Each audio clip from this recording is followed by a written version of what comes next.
Hi guys, welcome back to my channel. Thank you for popping by. Today we're going to read some bad reviews of my favourite books.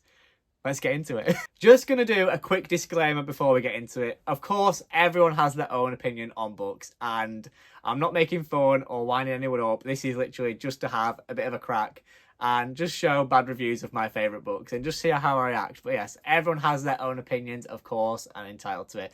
It's just for a bit of fun. Okay, so the first book we're going to look at a review for is Daughter of No Worlds. I love this series with all of my heart. I think Carissa Broadbent is an exceptional author, so any review is going to hurt my soul. Man, this first book's a total train wreck. I'm sorry, what? Should have known the second I saw that janky, low-budget cover. What was I even expecting? Okay, I'm sorry. If you don't like indie authors and indie publishing, then you're off to a bad start already. Some of my favourite books have been indie published, and that shiny, glossy cover normally makes for an amazing book. So, absolutely none of that. That is wrong from the start. But I was getting into something epic. Wrong. Dead wrong. Ugh. And don't even get me started on the female main character. No brains, zero personality. And the most predictable, yawn-worthy characters all around her. Okay. Slave girl, uprising and wanting to rise and not become a slave, not only buy her freedom, but also for thinking she's in love with her captor. I'm sorry, how is that one note? That is literally one of the most dynamic characters ever for a start of the book. You're only in book 1 too. This book is a whole series. I'm not having that. You can tell I'm getting upset with these reviews. It's bang out of order. Oh, and it carries on.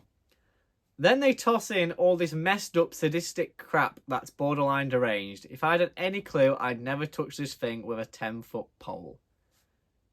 How? Where are the sadistic things there? The only thing I can think of is the slaves being made to dance. But that's what life was, not only way back when, but is like that in a lot of fantasy books today too. That isn't sadistic, that's fantasy. And the romance, pure torture, no chemistry, no sense. I'm sorry, Max and Tizana's romance is some of the greatest slow burn romances I've read. It is Grumpy and Sunshine and it is amazing. It is very, very good. And I will take no slander. This review is wrong. Okay, the next book we're going to talk about and see reviews for is Six of Crows. Now, I think we're going to struggle to find a proper 1-star review of Six of Crows. I think it is universally beloved.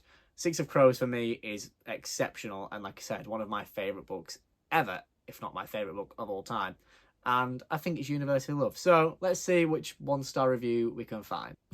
Okay, so we've got one here. It took me all of 2 chapters, maybe 20 pages to realise this is not the book for me. Now, absolutely fine with that. Some books aren't for me either.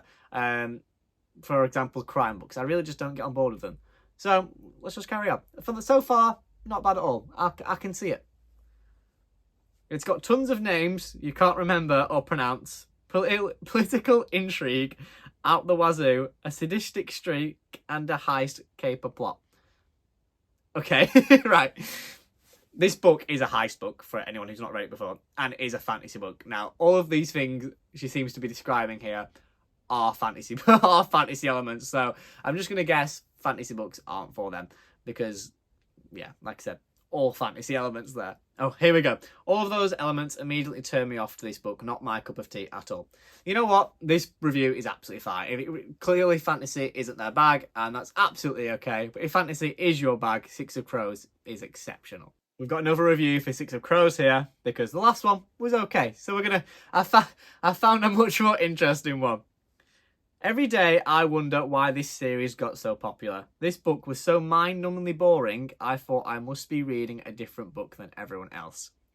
Oh yes, nothing says boring like an incredible heist plot where they're all trying to steal one thing and they just keep running into problems and can't do it.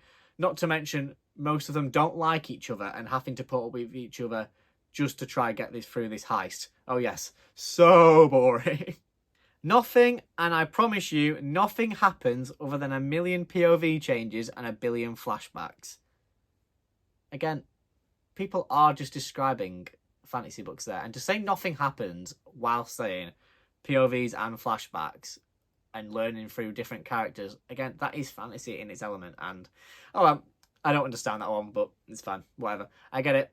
But again, they're going for a heist. But fine. And everyone has their opinion. Overwhelmingly disappointing and completely underwhelming in every conceivable way. I cannot describe how deep my hatred of this book runs. Okay, hatred is where I draw the line, because I love this book with every inch of my soul. It is incredible. I don't get that. I don't get how you can hate a book. Fine. Well, it is what it is. Six of Crows is still amazing, and if you haven't read it, please go read it. Next reviews are for The Poppy War, one of the most critically acclaimed fantasy books of all time. Everyone knows how good of a writer R.F. Kuang is. So, let's look at a review. Okay, here we go.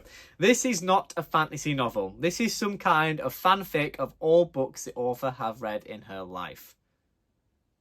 Really? One of the most critically acclaimed writers of all time. One of the best, or even, one of my favourite writers ever. Her writing is immeasurably good, and The Poppy War is a brilliant fantasy book. But let's continue reading. Poorly written book with an indecent amount of cliches, a sea of silly conversations, the stupid heroine acting like 10 years old child, whom you permanently want to shake violently. Right. Okay. The silly conversations, I don't agree. And I especially don't agree with acting like a child and wanting to shake violently. This whole point of this trilogy is to see the main character and how flawed they are, and how their ideals of the world and how she deals with it are flawed, but you see her reasonings behind it, and she's trying to compel you with her reasonings behind it. At some point you are wanting to shake her violently because of the things she's doing, but that's the whole point of the book. I turned the last page in this book with such relief that it feels almost physical. I had a similar reaction, but in a very good way. I finished the last page of that book going, whoa, that hurt my heart, that hurt my brain, but not in a bad way, in a masterpiece way. And I feel like most people have that same reaction when they read The Poppy War.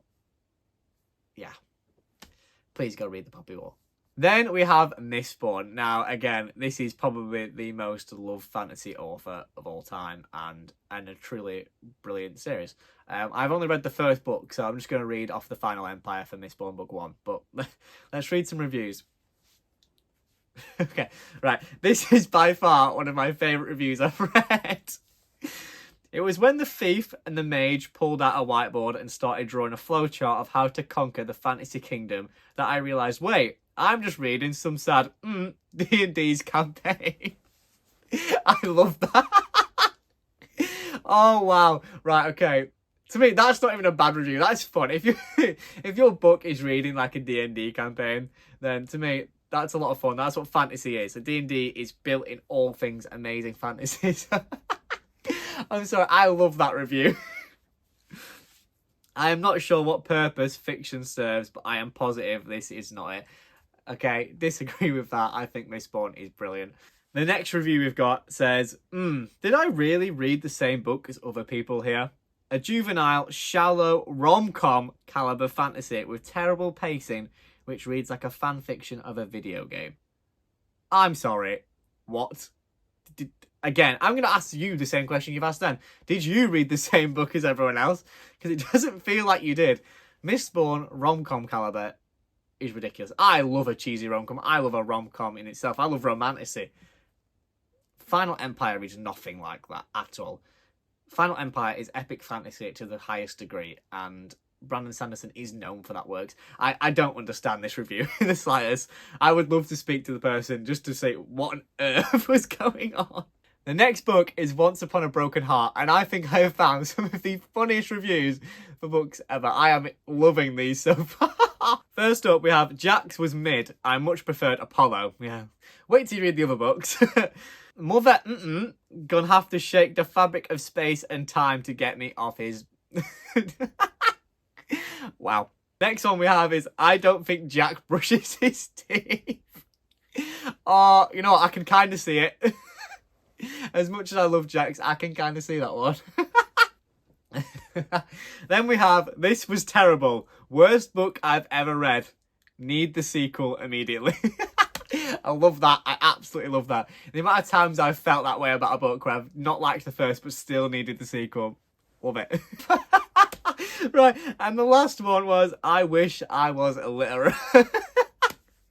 Oh, at least those reviews were funny. They made me laugh. I still think Once Upon a Broken Heart series is brilliant, but those reviews did make me laugh. They were fun. Okay, guys, that was me looking at bad reviews of my favourite books. I hope you enjoyed it. I certainly did. I had a fun time reading those. Some of them were just so far beyond my opinion, it made me laugh, and some of them were actually hysterical. So that was a lot of fun. I hope you guys had fun too, and if any of those reviews you agree with, let me know, because I'll be happy to discuss and happy to speak about them. They'll be fun. Alright guys, thank you guys for watching, and I'll see you in the next video. Goodbye!